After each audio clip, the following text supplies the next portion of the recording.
Assalamualaikum warahmatullahi wabarakatuh. Saya ucapkan kepada pensyarah saya iaitu Encik Abi Razak bin Muhammad Amin. Saya Amar Hafizi bin Suhairi, pelajar major Bahasa Melayu dan minor sejarah. Baik, pada kali ini saya akan membentangkan tugasan 2B iaitu SJHK 3223, persembahan penghasilan produk bagi khusus sejarah lisan dan pendokumentasian. Baiklah, persembahan ini saya sediakan bagi membuat refleksi tentang keseluruhan projek yang telah saya lakukan bersama kumpulan saya. Baiklah, untuk kajian kami pada kali ini, kami telah memilih Istana Kenangan sebagai bahan kajian kami. Muzium Diraja Kuala Kangsar atau lebih dikenali sebagai Istana Kenangan terletak di Kuala Kangsar, Perak, Malaysia. Saya berikan sedikit informasi tentang Istana Kenangan ini. Istana Kenangan ini dahulunya dibina oleh seorang lelaki bernama Haji Sofian dan dibantu oleh dua orang anaknya. Mereka ini berasal daripada sebarang Perai, Perak. Pertama, muzium ini dibina atas perintah almarhum Sultan Iskandar Shah sebagai tempat bersemayam sementara. Disebabkan ketika itu Istana Iskandariah masih lagi di dalam pembinaan. Jadi bagi menggantikan Istana Negara. Baiklah, baginda almarhum Sultan Iskandar Shah telah bersemayam di Istana Kenangan ini bermula daripada tahun 1931 hingga 1933. Baik, saya terangkan sedikit tentang pembinaannya. Dari segi bentuk seni binanya, Istana Kenangan telah melambangkan seni bina Melayu tradisional yang mengagumkan. Pembinaan bangunan ini keseluruhannya menggunakan kayu jenis keras, berdindingkan tepas dan beratapkan kayu papan iaitu kayu jenis berlian. Paku-paku besi tidak digunakan dalam pembinaan Istana Kenangan ini. Ia dihiasi dengan ukiran-ukiran Melayu yang menarik dan menggunakan tepas yang diam dan corak-corak anyaman Melayu tradisional. Nama Istana Kenangan telah diberikan pada tahun 1960-an setelah diperbaiki dengan daya usaha almarhum Tunku Abdul Rahman iaitu Perdana Menteri pertama di Malaysia ataupun Perdana Menteri pertama di Tanah Melayu. Baik, Istana Kenangan ini telah diduduki oleh keluarga Diraja Perak sehingga tahun 1982 apabila almarhum Sultan Idris II telah berkenan menyerahkannya di bawah pengawasan Jabatan Muzium Negara. Baik, di sini saya telah sediakan kandungan data tentang apa yang akan kita bincang di dalam refleksi yang saya sediakan. Yang pertama, adanya kronologi proses dari peringkat perancangan sehingga proses transkripsi.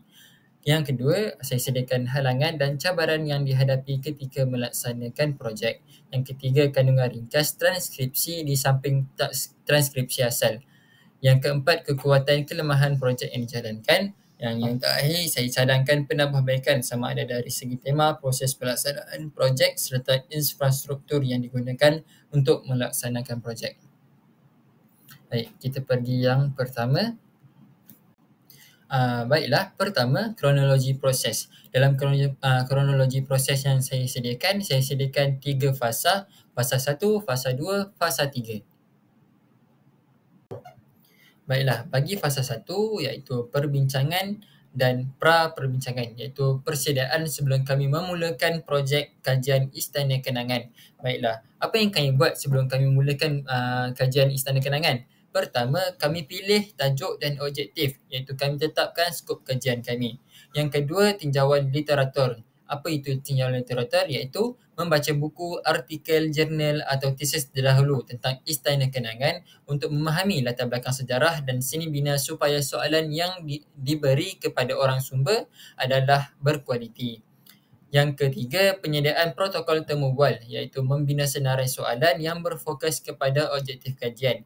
Yang keempat, urusan rasmi. Kami hubungi pihak Lembaga Muzium Negara Perak atau pengurusan Istana Kenangan memohon kebenaran, menghantar surat rasmi memohon kebenaran melawat, mengambil gambar dan menemu bual pengawal bertugas. Dan yang terakhir, persediaan peralatan. Kami memastikan alat perakam suara, kamera, bateri simpanan dan buku nota dalam keadaan yang baik dan bersedia.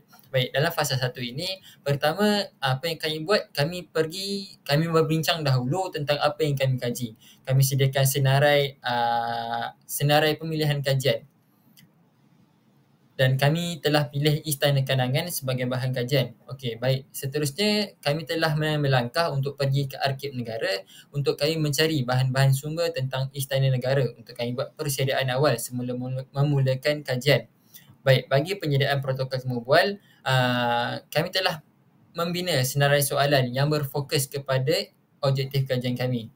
Baik, setelah itu kami menghubungi pihak Muzium Negeri Perak dan pihak pengurusan Istana Kenangan, iaitu orang sumber itu sendiri, supaya kami boleh membuat persediaan awal untuk menetapkan tarikh temu bual dan sebagainya. Dan kami juga telah menghantar surat rasmi, iaitu melalui email kepada Muzium Negeri Perak untuk meminta kebenaran melawat Muzium Negeri Perak. Dan akhir sekali, kami telah memastikan semua peralatan dalam keadaan baik supaya ketika kami membuat kajian, rakaman dan sebagainya, tiada masalah yang akan dihadapi. Baiklah, seterusnya fasa 2. Fasa 2 ni adalah fasa ketika kami melakukan kajian. Baik, pertama kami melakukan pemerhatian awal, iaitu melakukan tinjauan fizikal di sekitar istana sebelum sesi temu bual bermula.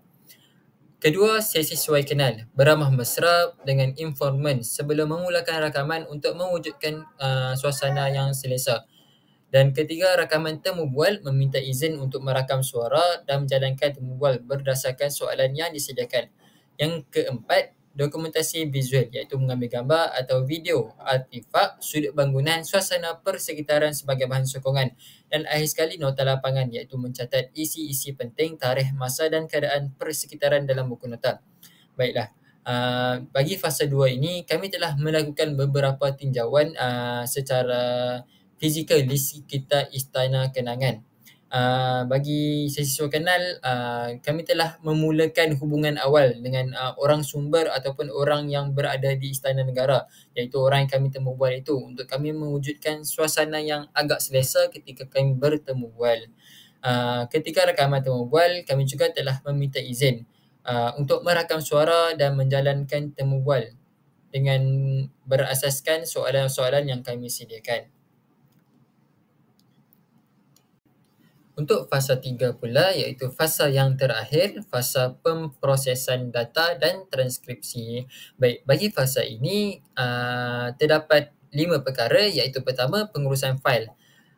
Bagi pengurusan fail, kami memindahkan fail rakaman dari alat perakam ke komputer dan membuat salinan pendua di cloud storage seperti Google Drive dengan segera. Tindakan ini diambil kerana kami risau akan kehilangan data dan sebagainya. Yang kedua, semakkan kualiti audio. Mendengar semula rakaman sepintas lalu untuk memastikan suara jelas dan boleh didengar. Sebelum kami memulakan proses transkripsi, kami mendengar semula rakaman sepintas lalu untuk pastikan tiada masalah apabila kami hendak menggunakan rakaman suara tersebut. Yang ketiga, proses transkripsi. Kami mendengar rakaman secara teliti dan menulis semula menggunakan komputer setiap butir bicara perkataan demi perkataan yang dikeluarkan oleh orang sumber ataupun informan. Yang keempat, semakan transkripsi. Kami membaca semula teks sambil mendengar audio untuk membetulkan sebarang kesalahan ejaan atau salah dengar, terutamanya pada nama tokoh, nama tempat dan istilah seni bina klasik. Dan yang terakhir, penyimpanan data. Kami menyimpan fail transkripsi yang telah lengkap dengan nama fail yang kami tetapkan. Baiklah, itu saja fasa yang ada dalam kronologi proses semasa kajian kami dilakukan. Seterusnya, ringkasan transkripsi. Dalam kajian ini, kami telah menemu bual 2 orang sumber yang paling dekat dengan kajian kami, iaitu Istana Kenangan. Oleh itu, saya telah sediakan ringkasan daripada transkripsi 2 orang sumber yang kami guna pakai. Kita pergi ke ringkasan transkripsi. Baiklah, ringkasan transkripsi temu bual bersama Encik Zafwan. Encik Zafwan ataupun nama penuhnya Encik Muhammad Zafwan bin Muhammad Zaidi merupakan seorang pengurus di Muzium Diraja Kuala Kangsar. Beliau adalah orang sumber pertama yang kami temu bual. Baik, dalam ringkasan transkripsi temu bual bersama beliau, kami telah menanyakan 4 soalan utama yang berlandaskan objektif kajian kami. Pertama, kami tanyakan sejarah dan tujuan pembinaan. Encik Zafwan memberitahu pertama sejarah istana ini dibina pada tahun 1926 atas titah almarhum Sultan Iskandar Shah, Sultan Perak ke-30. Tujuan pembinaan adalah sebagai kediaman rasmi, sementara ketika Istana Iskandariah masih dalam pembinaan. Selain itu, pembinaannya juga didorong oleh faktor yang mendesak, iaitu faktor tempat tinggal selepas banjir besar yang melanda Perak pada tahun 1926. Jadi istana ini kemudiannya digunakan sebagai tempat bersemayam baginda pada tahun 1931 sehingga 1933. Lebih kurang 32 ke 33 tahun. Baik, soalan kedua iaitu apakah teknik binaan dan penggunaan bahannya? Baik, kata Encik Zafwan, keunikan istana ini terselah apabila pembinaannya diberitahu tidak menggunakan sebarang paku. Sebaliknya mengaplikasikan teknik tradisional Melayu seperti tanggam dan pasak kayu. Jadi Encik Zafwan mengatakan antara keunikannya ialah tidak menggunakan paku besi, sebaliknya menggunakan teknik tradisional yang jarang dijumpai pada zaman sekarang. Selain itu, bahan binaannya terdiri daripada kayu cengal, merbau untuk tiang, kayu belian untuk atap serta kayu menanti untuk sepetir dan untuk lantai, dan siling bahagian pintu dan tingkap menggunakan kayu merbau. Manakala dinding pula dibuat daripada tepas atau kelerai yang turut berfungsi sebagai elemen struktur dan hiasan. Seterusnya, ringkasan transkripsi temu bual bersama Encik Fauzan bagi soalan ketiga dan soalan keempat. Bagi soalan ketiga, kami bertanyakan apakah cabaran pemeliharaan Istana Kenangan. Apa yang dibagi tahu oleh Encik Fauzi, pertama, serangan biologi. Ancaman utama adalah daripada adanai, serangga kayu dan kulat yang menyerang bahan organik. Yang kedua, faktor cuaca. Cuaca tropika seperti hujan berterusan dan sinaran UV telah mempercepatkan kerosakan pada anyaman dan permukaan kayu. Yang ketiga, kekurangan pakar, iaitu cabaran mencari tukang mahir yang menguasai teknik tradisi untuk kerja penggantingan dan perbaikan autentik sangat sukar pada zaman sekarang, kerana pada zaman dahulu banyak orang-orang yang pakar tentang kayu, muluh dan sebagainya. Tapi sekarang susah untuk pihak istana mencari orang-orang sebegitu. Yang keempat, keseserasian bahan. Penggunaan bahan moden seperti gam sintetik atau paku perlu dielakkan kerana boleh menjejaskan struktur asar Istana Kenangan. Yang keempat, soalan kami adalah apakah simbolisme dan reka bentuk unik oleh yang ada di Istana Kenangan. Pertama, Encik Fauzi memberitahu terdapat bentuk-bentuk istimewa yang ada di Istana Kenangan, iaitu pertama, bentuk keris. Pelan pembangunan jika dilihat dari atas menyerupai sebilah pedang atau keris yang disarungkan. Pada bahagian hulu mewakili bilik peraduan raja, pada bahagian sarung mewakili balai rong seri iaitu ruang rasmi, dan yang keempat, bumbung bertingkat. Reka bentuk bumbung 4 tingkat melambangkan hierarki dan membantu pengudaraan. Dan yang terakhir, status tingkat. Walaupun bumbungnya berlapis 4, bangunan ini sebenarnya hanya mempunyai 1 tingkat sahaja. Baiklah, kita beralih kepada ringkasan transkripsi temu bual bersama Encik Fauzi.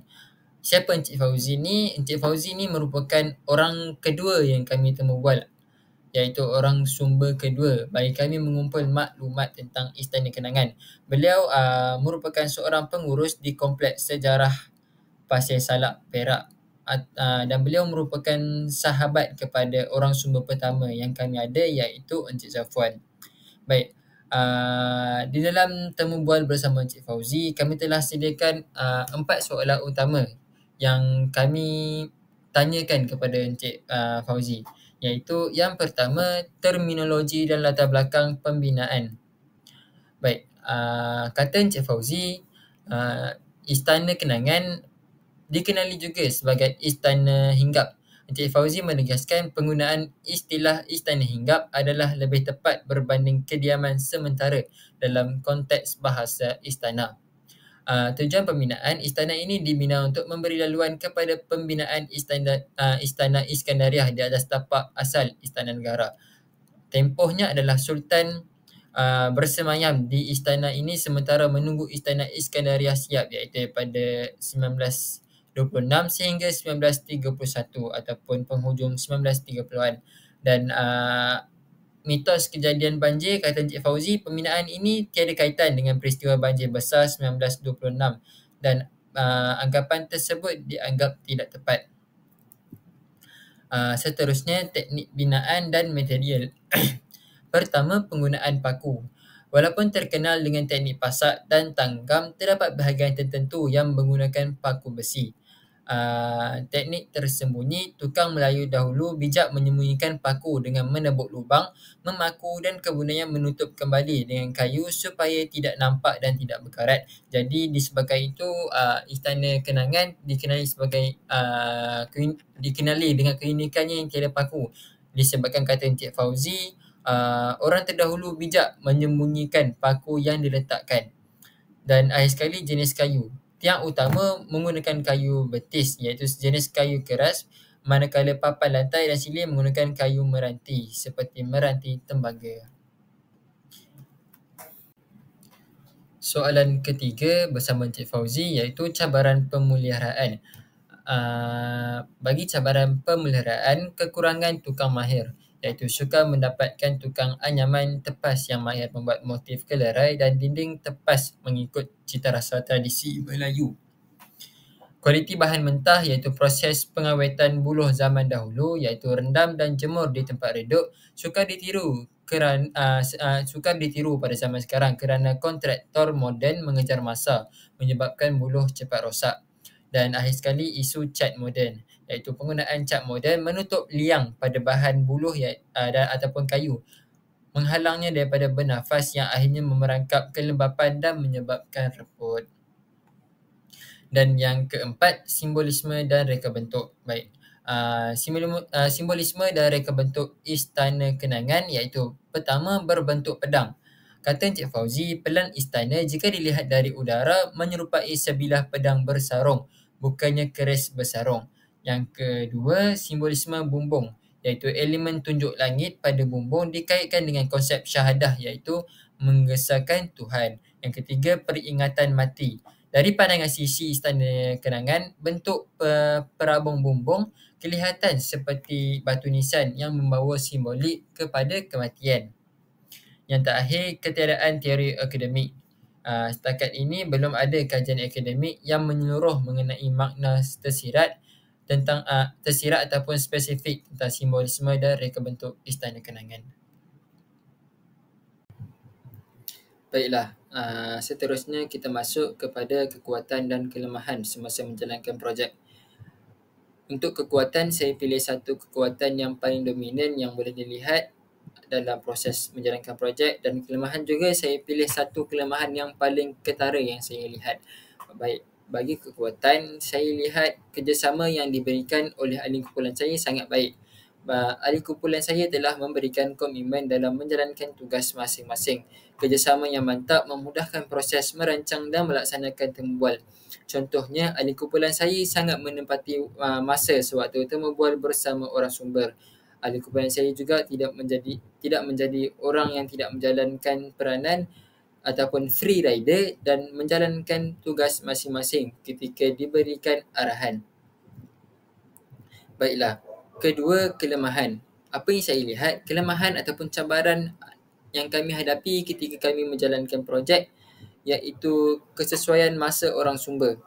Orang sumber mempunyai jadual yang padat, iaitu Encik Fauzi dan Encik Zafwan sangat-sangat mempunyai jadual yang padat. Jadi kami sukar untuk menetapkan masa temu bual yang sesuai. Temu bual terpaksa dibuat tergesa-gesa sehingga maklumat tidak diperoleh secara mendalam. Baiklah, contohnya temu bual pertama sepatutnya kami jalankan pada tarikh yang telah kami setuju daripada dua-dua belah pihak, iaitu orang sumber dan pihak kami sendiri. Namun temubual pertama telah ditunda beberapa kali sehingga kami terpaksa mencari masa yang betul-betul sesuai bagi orang sumber bagi menemu bual orang sumber. Jadi kami agak tergesa-gesa sehingga tidak dapat maklumat yang begitu banyak kerana kesesuaian masa orang sumber yang sangat kurang lah.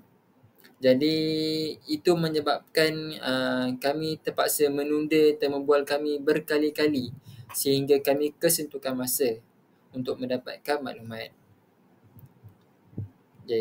Baik, jadi itu sahaja kekuatan dan kelemahan yang saya sediakan. Seterusnya, halangan dan cabaran yang dihadapi, iaitu pengurusan isu etika dan persetujuan termaklum ataupun dalam bahasa Inggeris informed consent. Dalam halangan ini, penyelidik mesti memastikan orang sumber memahami sepenuhnya tujuan kajian dan cara data mereka akan digunakan sebelum memulakan temubual. Pengendalian sensitif terhadap maklumat peribadi, permintaan untuk kerahsiaan dan hak mereka untuk menarik balik persetujuan adalah penting untuk integriti kajian. Baiklah, seterusnya kita sampai di bahagian yang terakhir iaitu cadangan penambahbaikan. Baik, saya telah pilih satu cadangan penambahbaikan yang paling ketara iaitu penglibatan pakar pertukangan tradisional dalam proses kajian dan pemeliharaan. Baik, mewujudkan kerjasama formal dengan tukang tradisional tempatan terutamanya yang mahir dalam membuat dinding tepas, teknik pasak tanggap serta penyediaan kayu dan buluh sangat penting. Mengapa saya berkata begitu? Kerana apabila kami menemubual kedua-dua orang sumber ataupun informan, mengapa proses pemeliharaan Istana Kenangan sangat susah adalah kerana kepupusan tenaga tradisional ataupun tenaga kemahiran tradisional. Jadi tiada cadangan penambahbaikan yang lebih baik lagi selain melibatkan orang yang mahir dalam proses pertukangan itu sendiri. Jadi apabila mereka mahir terutamanya dalam penyediaan kayu dan buluh, proses pasak tanggam, yang mahir membuat dinding tepas dan teknik-teknik yang lain, akan menambahkan lagi maklumat-maklumat kami tentang proses pembinaan, pemeliharaan dan sebagainya tentang Istana Kenangan. Jadi apabila kita hendak mengkaji sesuatu perkara itu, kita perlulah mengkaji dengan melibatkan orang-orang yang mahir tentang sesuatu perkara yang kita hendak kaji itu. Jadi ini cadangan penambahbaikan yang saya dapat fikirkan kerana ini saya lihat yang paling ketara. Jadi itu sahaja. Baiklah, jadi itu sahaja daripada saya. Sekian sahaja daripada saya persembahan SJHK 3223 Sejarah Lisan dan Pendokumentasian. Saya ucapkan terima kasih yang tidak terhingga kepada Encik Razak kerana banyak membantu kami dalam menyiapkan tugasan projek ini. Sekian, terima kasih.